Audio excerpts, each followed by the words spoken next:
पीर हरणित ईश ने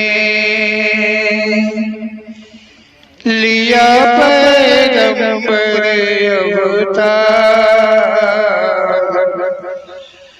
पीर पैगंबर जब बाबरे करिए भव से पार।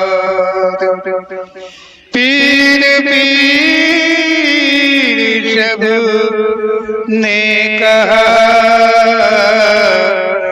पैगंबर कहत न कोई। पीर पैगंबर जो जपत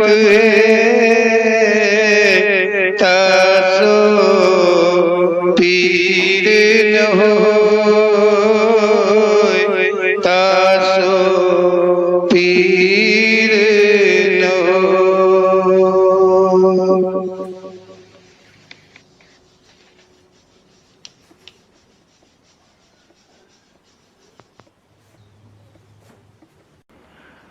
ओम श्री पीर पैगंबर जी दरबार की तरफ से ये प्रस्तुति जारी रहती है। ये प्रस्तुति जो है ओम श्री पीर पैगंबर जी की प्रेरणा के अनुकूल होती रहती है।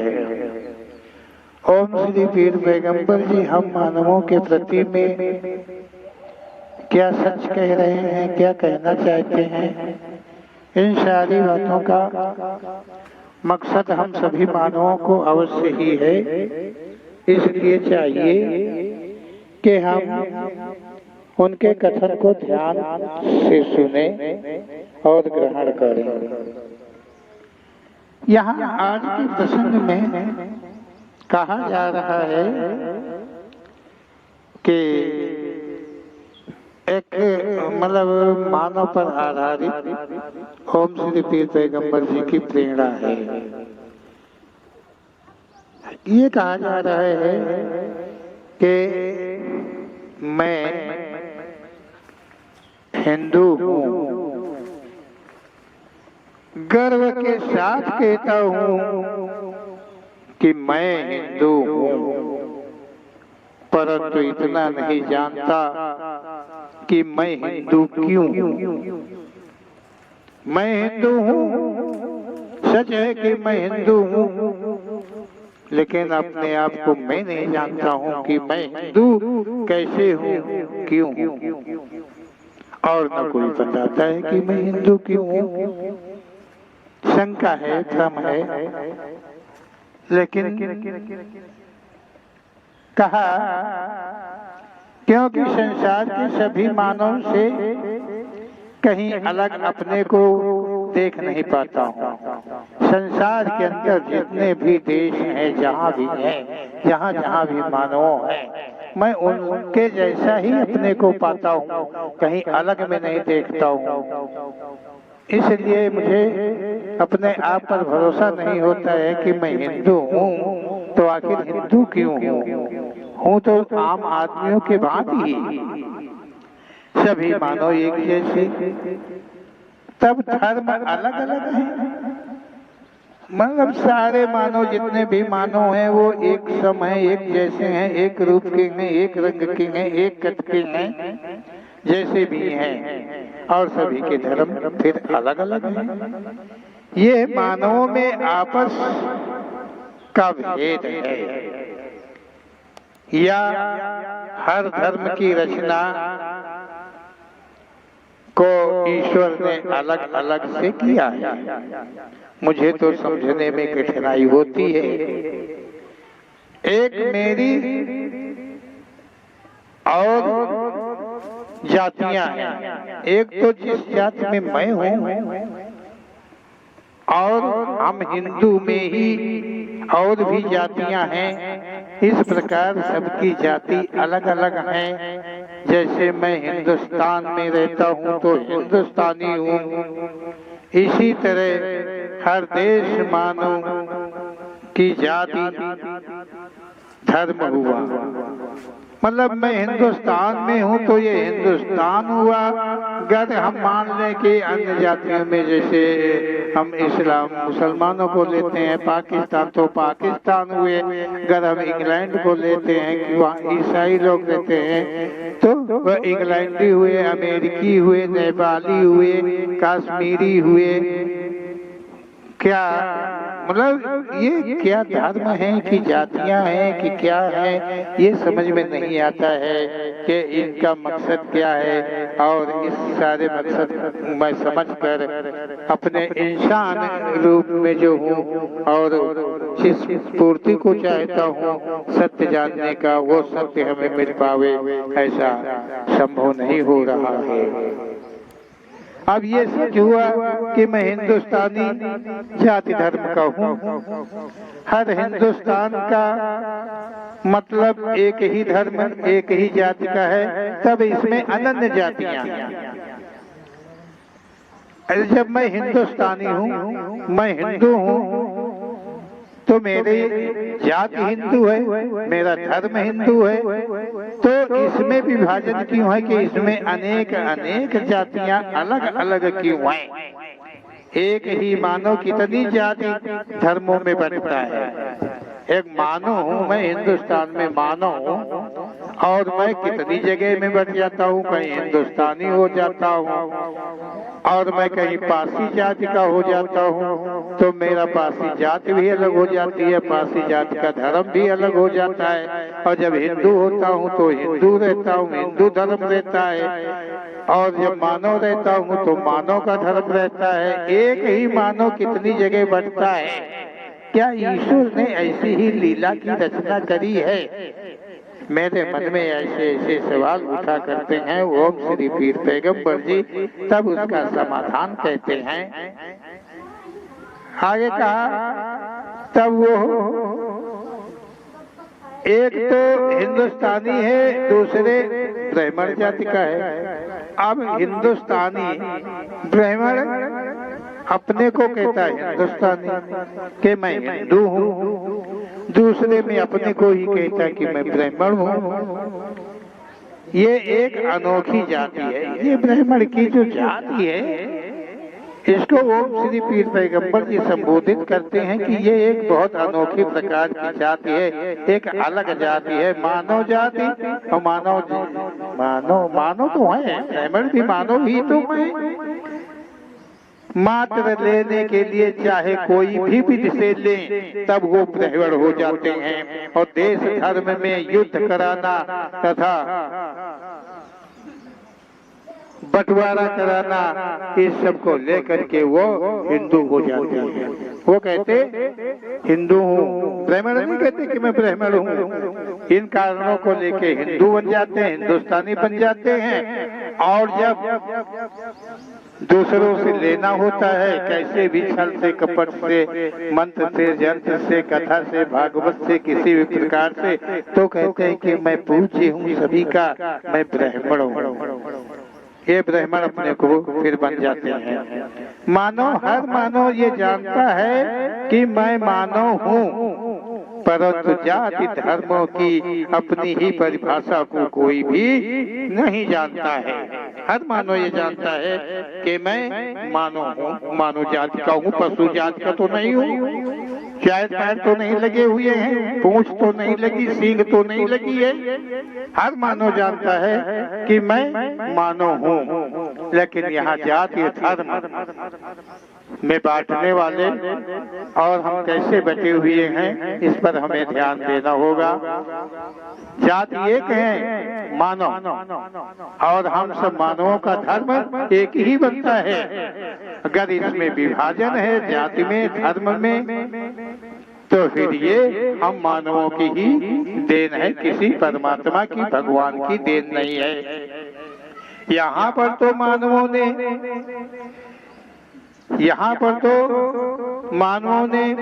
गोत्र वंश बना लिए हैं।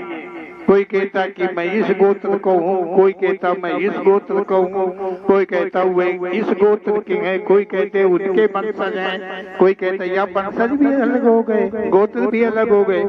इस प्रकार किसी के यहाँ कभी मानव नहीं पैदा होता है, मानव कभी इस संसार में नहीं पैदा होता है। इस तरह देखा जाए तो कि ब्राह्मण के घर में ब्राह्मण पैदा होता है, इसी तरह हर जात के घर में वही जात पैदा होती है, वही गोत्र में होती है, वही वंश में होती है, तो वो उसी जात का होता है। फिर वो मानव नहीं होता है, वो जाति का पैदा होता है, धर्म का पैदा होता है।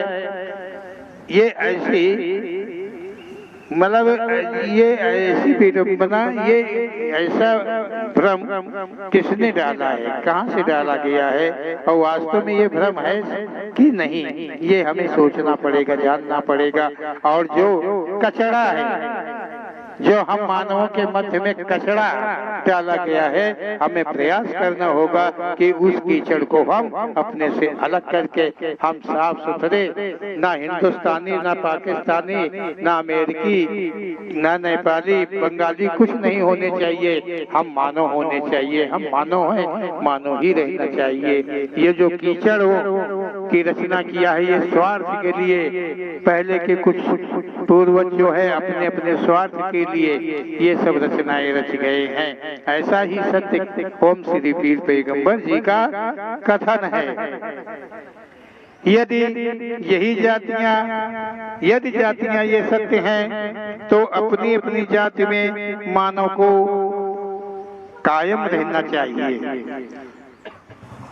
कहा गया है कि यदि ब्राह्मण गोत्र का है, ब्राह्मण का वंश है और वो ब्राह्मण है, मानव नहीं है, तो उसे अपने ही जाति गोत्र में रहना चाहिए, अपने ही जाति गोत्र का खाना चाहिए, पीना चाहिए,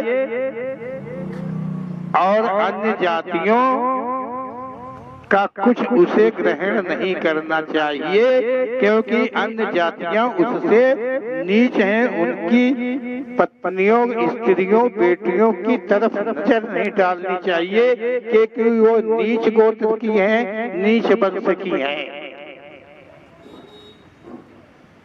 हाँ, ध्यान देने वाली बात है, जो उच्च कोटि, उच्च जाति के वर्ण के हैं, वो नीच जाति वालों के यहाँ क्यों अपना धर्म बर्बाद करते हैं?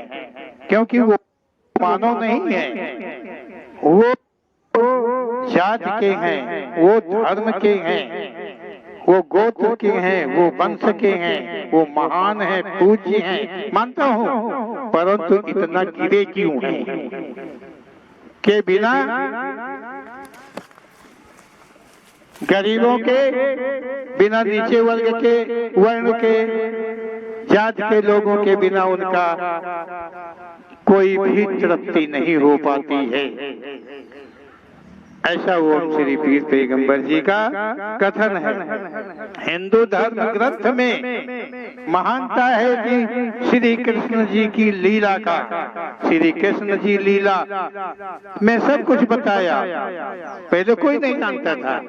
जब श्री कृष्ण जी संसार में आए, मानवों को कुछ नहीं पता था, कुछ नहीं जानते थे। जब श्री कृष्ण जी आए, स्वयं ब्रह्म, जो स्वयं ब्रह्म का अवतार श्री कृष्ण जी हैं, आए इस संसार में, तो नारायण नाम से कहा गया कि वो जो ब्रह्म है, नारायण है, उनका अवतार है। और फिर नर के रूप में अर्जुन की उत्पत्ति होती है। अब अर्जुन ब्रह्म थे या क्या थे, ये तो उनको पता नहीं है, ये तो लिखने पढ़ने वाले जाने, अलग की बात है। कहने का अर्थ है, यदि मानो कि श्री कृष्ण जी नारायण हैं, ब्रह्म हैं, तब तो ब्रह्म योनि लिंग से परे है। सत्य है, ओम श्री पीर पैगंबर जी का कथन है कि जो ब्रह्म है वो योनि लिंग से परे है। तो श्री कृष्ण जी नारायण रूप में अपना अवतार लिया, वो भी मानव योनि में, मतलब लिंगधारी हुए। परंतु नर तो अर्जुन लिंगधारी है, अलिंग के साथ लिंगधारी अर्जुन। यदि हम ब्रह्म श्री कृष्ण को मानते हैं कि वो नारायण है, तो नर अर्जुन है, नारायण योनि लिंग से परे है, परंतु अर्जुन जो है वो तो योनि लिंगधारी है। तब अर्जुन में जो आत्मा वास कर रही थी, क्या वो नर थी? अर्जुन में जो आत्मा वास कर रही थी, क्या वो नर थी? यदि सच है तब श्री कृष्ण और अर्जुन दोनों ही नर थे। फिर दो नर थे, वो भी नर थे, जो परम ब्रह्म परमेश्वर हैं वो भी नर थे और ये भी नर थे। घर आत्मा जिसे कहा गया है कि जो आत्मा है नर, नर नारायण कैसे हो जाते हैं, इसके मध्य का विशेष शेष अर्थ निकालें, अवश्य ही निकलेगा। इस शब्द को देखकर समझने का प्रयास करें। हेलो, ध्यान देके जरूर इसे देख लेना। मानव के प्रति के जितने भी विषय वो सब श्री कृष्ण के द्वारा ही हुए हैं। मानो कुछ नहीं जानता था, जब श्री कृष्ण हुए आए संसार में, तो सब कुछ उन्होंने ही सबको सिखाया, बताया, पढ़ाया। ग्वाल बालों को, गोपियों को लेके इस प्रकार उनके द्वारा संपूर्ण संसार को पढ़ाया, बताया। क्या बताया? सबको श्री कृष्ण जी ने सिखाया। पहले कोई नहीं जानता था कि कलाई कैसे पकड़ी जाती है, आधी रात को पराई औरत कैसे बुलाई जाती है, अपनी बहन मित्र के साथ कैसे भगाई जाती है, दोस्ती दुश्मनी का प्रसंग श्री कृष्ण जी ने ही चलाया है। कोई भी हनन है वो पाप नहीं है, धर्म है, ये श्री कृष्ण ने गीता में कहा है कि तुम हनन करो, ये तुम्हारे कोई अपने नहीं है, इनका हनन करो। और ये पाप नहीं है, ऐसा श्री कृष्ण ने अर्जुन से कहा है कि पाप नहीं है, ये तुम्हारा धर्म है, ये मानव का धर्म है कि कोई भी दुष्ट हो, कोई भी कैसा हो, उसका वो हनन कहीं भी कर सकता है।